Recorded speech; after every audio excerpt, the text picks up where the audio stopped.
Welcome viewer, I am Murugan S. This video tutorial describes, fix you have been denied permission to access this folder. Click Security tab.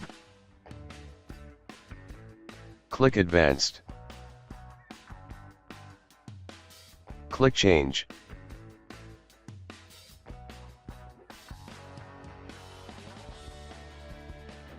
Type your username. Click Check Names. Click Apply, OK.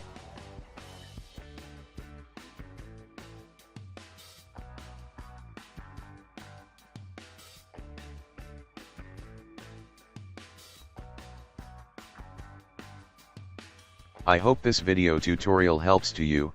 Please like, share and don't forget to subscribe my channel. Thank you very much. See you next video.